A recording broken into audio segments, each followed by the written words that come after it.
Hello and welcome to the LHC and Happy New Year! And today we're going to be talking about The Good Place Season 2.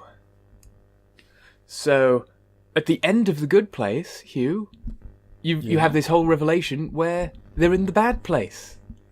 Yes, and it was all evil all along. Yeah, everyone was evil all along, including Ted Danson, who essentially becomes an entirely different character this season, and basically gets the whole focus for the first, 2 episodes-ish. I mean, the first episode kind of focuses on everyone, on the new version, but that pretty much gets, cleared away immediately. Yeah, what I quite liked about this, again, I really like the way the series takes risks. Obviously, spoilers for The Good Place, we're not going through it piece by piece and we're jumping around, but yeah, so I really like the fact it just does take risks and it doesn't get stagnated or any stuck or anything like that. So at the end of the first series, Eleanor knows she's going to get reset, writes a quick note and then stuffs it into the mouth of Janet so that she gets given it at the beginning of the double-length pilot of Series 2.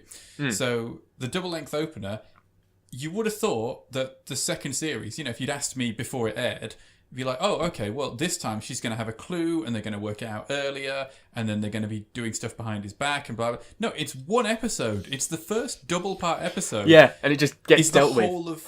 It's the whole of the first series again, but at speed. Yeah, and she figures everything out in the first day. Yeah. It's a less than 12-hour thing. It also shows how kind of important how much Michael underestimates keeping them together. Not only do they figure things out faster when they're together, but if they're kept apart, certain characters just lose tolerance and realise it's the bad place because everything is too bad. Like with Jason just gives up pretending to be silent. Well, yeah, because at the first reboot, so on loop 1, he gets his own little quiet place with Janet's help. He can... pretty much, I keep saying this, right? I know they're all meant to be psychologically tortured, but Jason's often too stupid to notice he's being tortured. If you actually look at almost all the loops, he's mostly happy, because if he's not happy, he does just mention it. He doesn't realistically mind that much being the silent monk, because he can keep just going, oh, I need to go and do monk stuff in my meditation room. And he just goes and plays Madden or watches TV and listens to music, eating whatever food Janet brings him. He's actually got a pretty above standard life compared to even what he had on Earth. For him, it's an improvement. I would say that because Jason is so sort of spacey and everything, that isn't acceptable either. Because you look at the first season, eventually when he realised that he could just act even vaguely natural with someone, it just shattered everything immediately. It's like he couldn't hold himself back. So I don't know. I think the idea of the initial torture was for him to start, then people to realise, and him to be torn between keeping up his facade and acting out.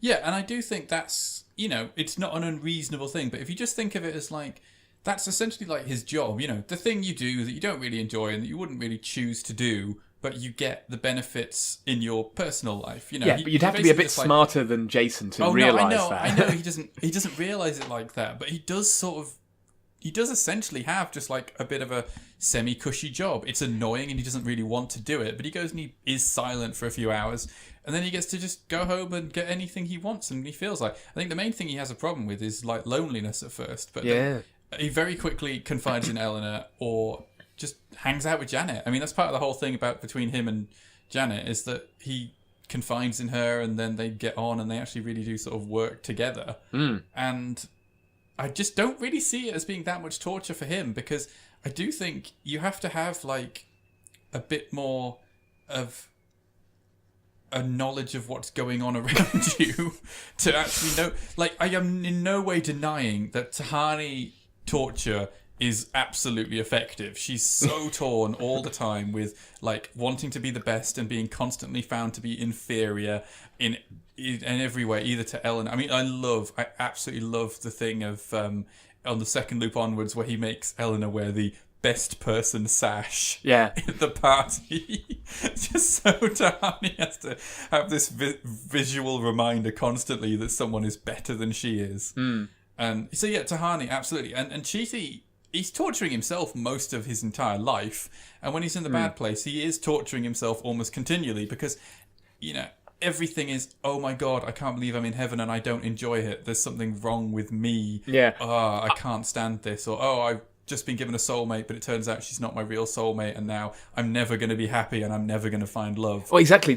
Chiti's one in this second loop is actually really innovative and really fits his character because it's like, I love you got to choose something. So much. Oh no, when you're about to make the choice that seems sensible, it gets taken away and you get forced with the clearly wrong one.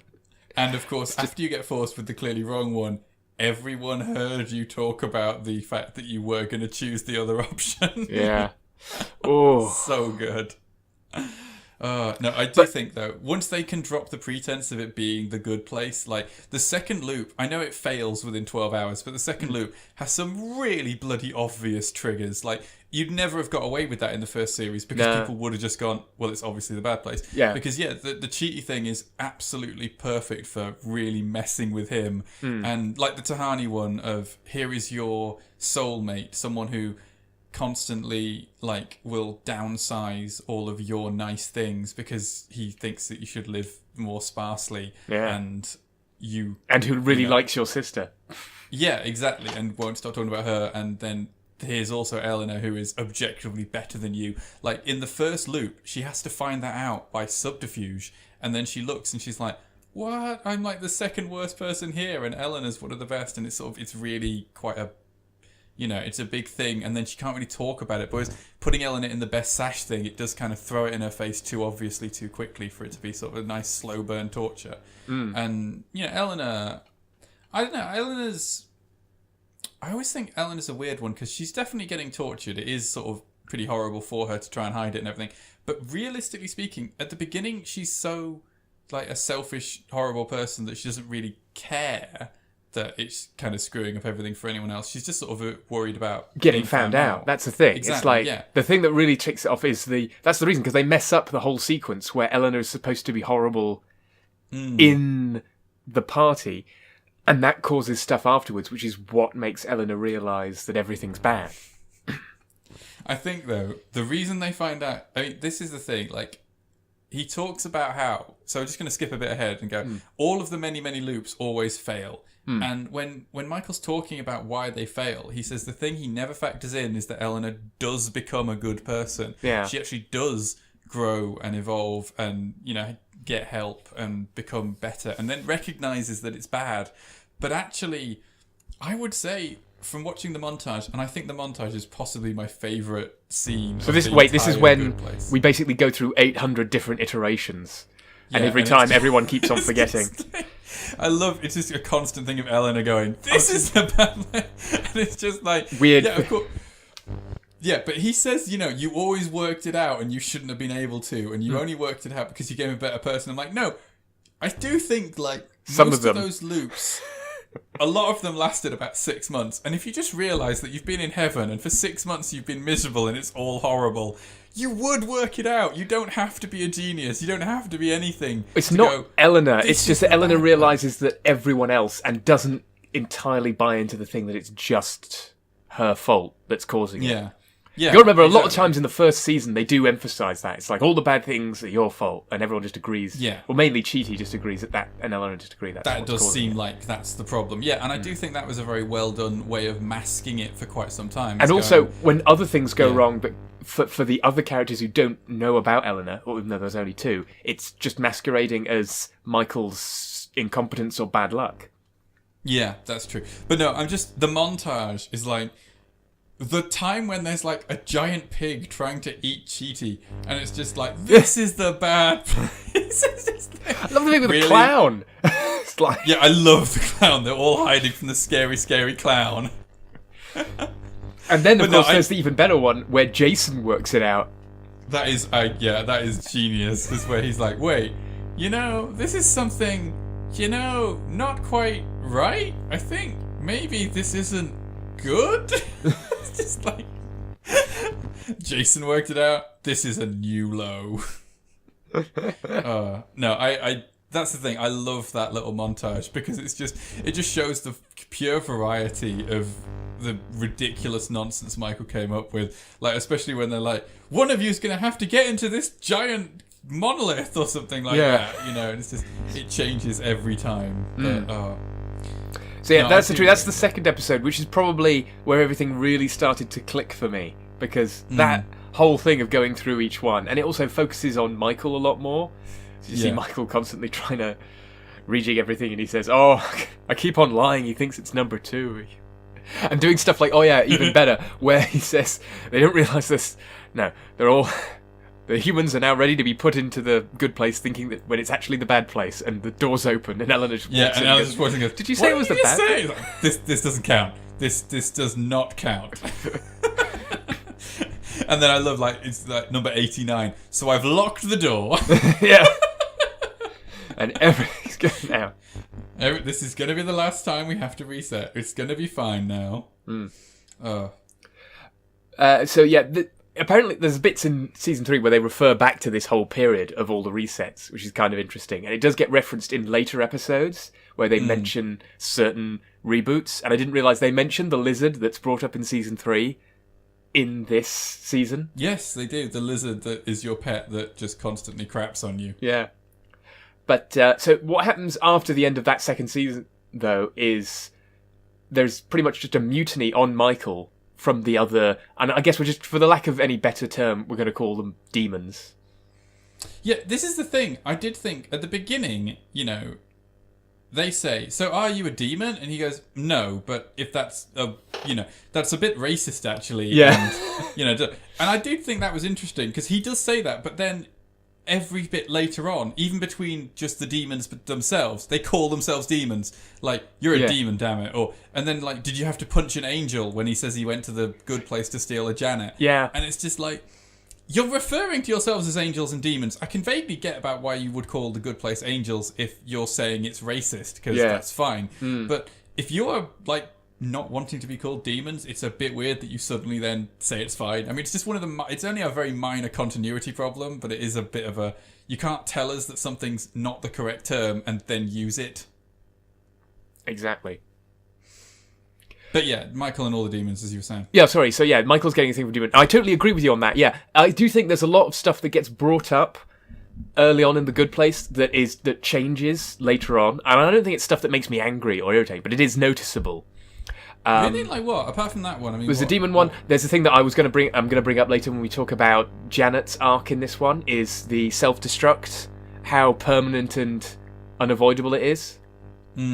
Like, when the self-destruct is brought up in this season, it seems like, oh, that's it. But then it's brought up as a temporary sort of fix to a different problem later on in season 3. Well, we're not really going to go into season 3. But we're not going to go into season 3, but I'm just saying, stuff like that does get brought up here, and it sort of like gets passed over later on. But I don't think that matters that much. No, I think the general internal consistency holds up. It isn't like, the main problem we always complain about with, like, I don't know, Bleach, where it's going, only people in this squad can do this, and then it turns out later, and someone gives their age, and then a season later, they've decided that people's ages are completely different, so it completely conflict the information. Or Code Geass, where he decides to call his thing the Geass based on its abilities, and then there turns out to be, like, a Geass Academy. And they're called that. That was there beforehand, and it was called that. It's just like, wait, why is the name that I made up suddenly have been... I mean, unless you're going to have a time travel thing, that's just stupid. Well, in the take of Code Geass, sorry for going off topic, but he calls it a Geass because that's what his one does. And everyone gets different... order to obey. Yeah. Whereas the guy who can, like, hear everything around him, that's a little bit different, and it's hardly a Geass, is it? Yeah. But anyway, back on track. So if you want to complain about anime for a while, I'm happy to always do that. But no, we'll stick to The Good Place for today. Michael essentially gets blackmailed. All the demons go on strike because, of course, the demons, so far as we said, have only ever physically tortured people. And it's always been, like, direct torture, like you twist them up or something. So this whole thing is really alien to them. It's Michael's crazy pie-in-the-sky idea. So after, like, 800 or so reboots, they mutiny and say, no, we're running the show now.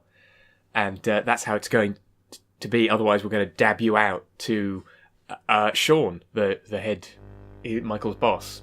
And one thing that gets brought up pretty obvious from this point, as we start seeing the demons act as themselves, is they're not actually that smart themselves.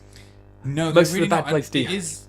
That is a bit of a about the first series. Like, they managed to keep up with this, and they're really doing well. Like, in the first series, you have that bit where they're like, okay, you guys are a marriage counsellor and like a professional lie detector interrogator, and you're gonna go in there and be with them during this lockdown scenario. And you go, yeah, that made a lot of sense. But actually, when you look back and you go, there's the guy that's just like, I think we should bite them at every conceivable. You just like, you can't cast him as any decent character within the, you know, you really do have like, even Denise, who's, I do think her intelligence, that's the one who played fake Eleanor in the first one. Yeah. And in every subsequent reboot is playing Denise, the restaurant owner. Generally, she owns a restaurant or she does something. Or, of course, when they take over, she becomes the top point getter. Yeah, her name is Vicky, but... Yeah, so anyway, Vicky the Demon has this whole thing around, like, I liked being fake Eleanor and I don't like being Denise, the restaurant owner. And you go, well, actually, why doesn't he just keep fake Eleanor in there? But actually, you know, when she's fake Eleanor, she's doing, like, interesting stuff and she's quite clever and she's doing all that. But then, suddenly, once it gets revealed that you're behind the curtain and you're looking at all the demons talking amongst themselves, they are all as thick as pig shit, you know? Yeah, just great. like, she's like, I've got a great idea to torture them. Needles. Yeah, just needles. What? There's the guy who says, say something. Michael says, say something whenever it looks like she's going to, like, confide in you. Say you're going to the gym or something. And he goes, so that's what I've been doing every time. It's like, that's the thing you've been in her life for like 12 hours. How many times specifically have you said you're going to go to the gym? 3. No, 7. No more than 9. And they lose track of everybody. It's kind of makes it show that Michael and Janet were kind of handling most of the heavy lifting in the first one. Well, in the first one, if you actually look back, it is kind of almost all of that is them. Because actually, at the beginning, apart from the times when because they're paired with each other. I mean, I think that's the major difference is in the first one, they are their own soulmates. So there isn't any acting role of soulmate that's required. So Michael can do almost all the communication with them all, or Janet. And Janet, because she doesn't know it's a ruse, is just perfectly fitting her role. And so when you get other demons interacting with them, such as the fake Eleanor or the... you have to live with these 2 people because their house has been destroyed, all that sort of stuff. Michael has given them really specific instructions and really specific characters beforehand. And I think that's sort of fine. It does sort of make sense that actually the others aren't very good, but it does mean that when they sort of go at the end of it like, okay, so this actually has been a success. Because in the end, Sean turns up and goes, oh yeah, this has been a great success. I couldn't believe it actually worked, but it turns out it really does work and it really does torture them a lot. Like, I know that he's been rebooting them, but just playing, you know, devil's advocate, on the side of the devil, it's a great torture method. Yeah. Even if you have to reboot them every 6 months, like, hell. Yeah, okay. Why does that make any difference? Yeah. No, I mean, they're still suffering. They can't remember they're suffering anywhere near as much as say, okay, so I'm going to put corkscrews through your eyeballs. Just generally, every day I'm going to do that. And every day you're going to remember how horrible me putting corkscrews through your eyeballs was. And I'm going to keep doing it. Now, there's nothing really new or innovative or interesting about that. I'm just going to keep doing it. And it's fine. And it's just horrible. And you get to keep your memories of it. But is it worse to erase their memories and have the horrible pain and suffering of it the first time? Yeah, Isn't that's that true. worse? What's the big deal? Why don't they do that with other things as well if they can? If you can erase people's memories, I mean, this is part of the thing is actually like, I don't know, I've had a few medical issues and it is a case of now that I know when I feel this horrible thing coming on, what's happening to me, and I understand it and I know how horrible, it's still just as horrible, but it was way worse before when I was like, I don't know what's going to happen. This is really, really scary and so much more anxiety and stress and everything. And then afterwards you just be like, oh God, what's happening to me? This is awful. And then like, you know, years of medical diagnosis later, I'm like, okay, so I understand the process. I understand the problem. and I know what's going to be the outcome. And I can come to terms with that. And I think it's much the same thing with corkscrews through the eyeballs. You're going to go, this is going to last between 12 and 14 minutes. It's going to hurt this much, and it's just as horrible as every other time. But I kind of know the score, and I'm going to sort of come to terms with that. I don't know. I think maybe being told every day that you're going to get a corkscrew through the eyeball makes it, and you don't remember it happening, and then waiting and oh my god, and just driving yourself in an absolute spiral of anticipation and fear, and then they do it and it's so horrible, and then you're just left. That's awful. I mean, I think it's probably slightly more awful to reset them personally. I don't know, yeah. But the thing is, I guess the reason for that is mainly just because he said that that's what he'd do. That's what Michael said would happen. So he said, oh, they do it and they'll do it forever. Why? Because it follows my thing. So it's part of his kind of bet is for not to have to reset them. Yeah. Speaking of which, so Michael fake resets them in this. So we move on from those first two episodes, and at the end of episode 2, they essentially join up with Michael. Michael fake resets them, and they go back to essentially the first iteration, but faking it. And it's kind of interesting because now we have these very different characters. They're essentially the different characters because they've only known each other for a week, but we kind of know them, so we know kind of what's happening. And there does seem to be, when it's like a joke, this sort of like how much a character should know about each other is just whatever is convenient. Because there's a bit where they've only known each other for a week, but then when they're discussing whether or not to team up with Michael in the first place, and Chidi is all for it, Eleanor's first comeback is, it takes you 5 hours to pick up a turtleneck and now you're fine with this? It's like, but you've only known him for a week. Isn't that a bit more of a 9-week thing to know about him? I do kind of get that, but I also think with Chidi, I think if you knew him in real life, you'd know very quickly that he can't make a single decision. And it may have only been a week, but if you assume that she had turned up and asked him for help... Well, I say for this, go back and compare them to the first one, because you could probably find a scene from a comparable period of time, and I say they're still acting different. I don't mind that, but it is noticed. That is one of the noticeable things. I suppose. And I do like, they kept on going back to Mindy St. Clair's at least 15 different times. Which is really funny. I find it interesting that they've only actually managed to make it to hers 15 times out of the 800. Out of 800. That's quite a low amount. That is quite a low amount. I do love, though, when she writes down all the plans, and it's just like, I know we've tried throwing Tahani under the bus, but maybe we could try throwing her under the bus harder, or a bigger bus. Well, yeah, because this is what makes sense, because this is early Eleanor that really doesn't like Tahani. Yeah.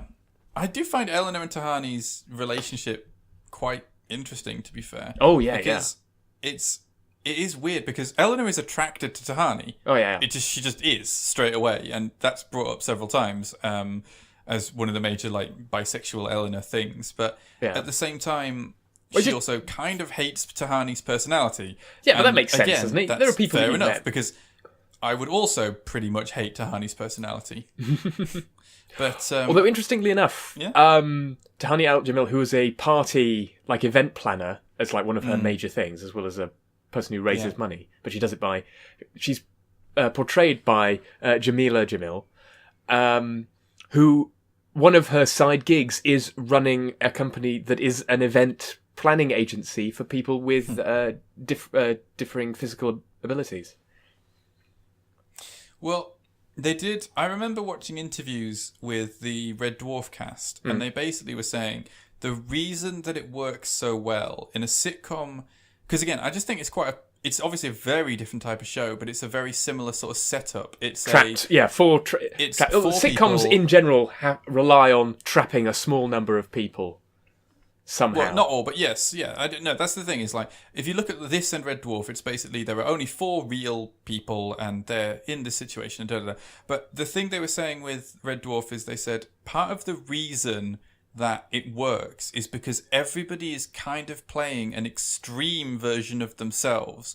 So it's not particularly difficult to become a believable. Well, no, I wasn't saying that she was like her. It just reminded me of something interesting that they share. I don't think like Chidi is actually that similar to William Jackson Harper. And by the way, probably not. Jason is, of course, played by Canadian Manny Jacinto. No. So not quite from Florida then. Yeah, no, not at all. But one of the... So, yeah, we have this new version of everything where they pretend to be tortured during the day and then still do the ethics lessons, which leads to a sequence of my favourite 3 episodes. The Trolley Problem, Janet and Michael, and Derek. And those are probably my 3 favourite episodes of this show. And they're all they all come together in one big chunk. So I completely agree with you. I love the Trolley Problem and I love the Michael and Janet one. And we'll talk about, I think Derek's is an entirely different discussion, but yeah. So, what makes you like... So let's just go through the beginning ones then. What makes you like the Trolley Problem so much? So the Trolley Problem is where they brings up the trolley problem, which has recently, due to automated cars, has been a big thing, even though it has nothing to do with how automated vehicles act, just so everyone knows. But it's basically Michael in AI-wise that you would have to decide. Yeah, but it's just different. It just doesn't work the same way. How a car works is not the same as the trolley problem. It's not what the trolley problem was built to explain. But Chidi does a good way of explaining it, and of course, because Michael doesn't get it, because this has all of the early stuff where Michael is really bad at ethics, where it's like, can we talk about how you wrote down a report on Les Miserables, which is kind of like the report that my father would write about Les Miserables, which is everyone in this story is bad and belongs in the bad place. Yep. Mainly because they're all French. Because they're French. But yeah, so he stole a loaf of bread, which is negative 15 points. Plus it was a baguette, which is extra 2 points because it's more French.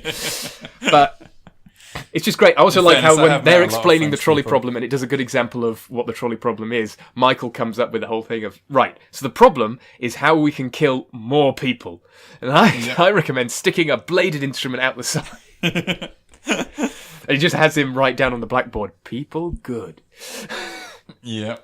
No, I quite like it. But this is good, because this actually allows us to properly see Michael as this new character, which we're pretty much going to be with for the rest of the show.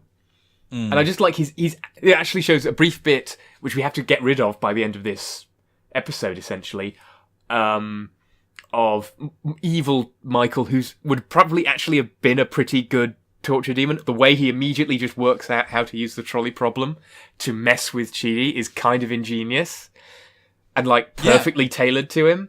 And it's probably the last time we see him use his knowledge of the crew for evil. But I really like that, especially because it is sort of this weird one of... it reminds me a lot of, the Terry Pratchett book, Eric? Yeah, Eric. And that's how they sort of work out. Yeah. Exactly. So the whole thing, if you haven't read the book, is essentially that... it's Faust. In the book, it's Faust, yeah. But in the book, essentially, there's a demon in hell who works out that what humans suffer and pain and torture is bad. They all sort of grow accustomed to it, and they kind of just eventually learn to deal with it and sort of blend it out. But at the same time, the demons are not very innovative, and they just keep doing it. And in the end, it's not really any good for anyone. Whereas actually what the most horrible thing that humans can have is really suffering from boredom.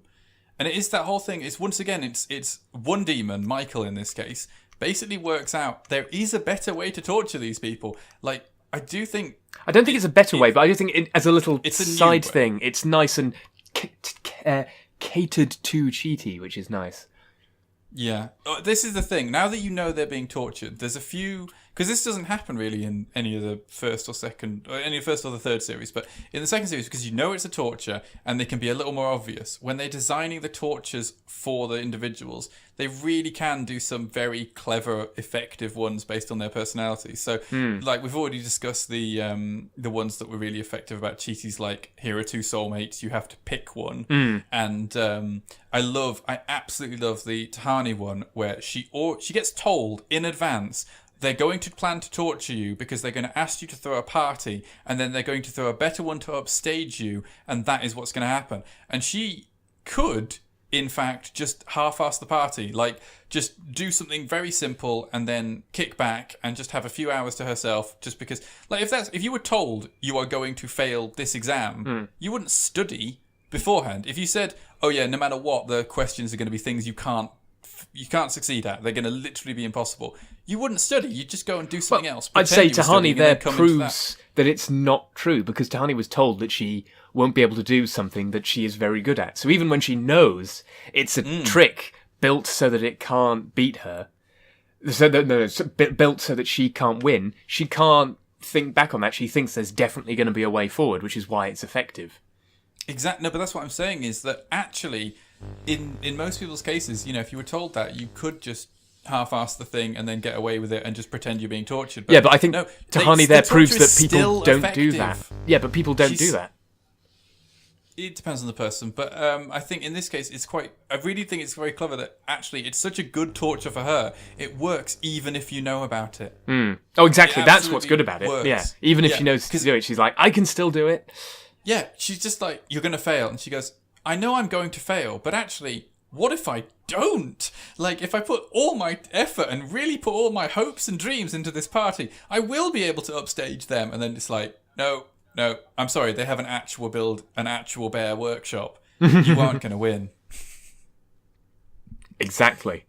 And like I said, but that one's also good. But the important thing that also happens in this episode, speaking of Tahani and Jason, is Tahani and Jason start up a relationship.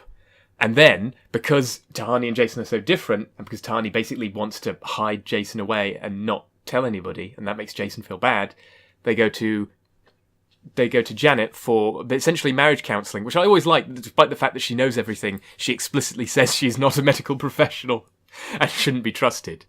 Yeah. And that's important because that sets up the whole conflict for the second really favorite episode, Janet and Michael, which I do want to talk about. But first, Hugh, I'm afraid there's just something I need to take care of. I've got to go to the gym.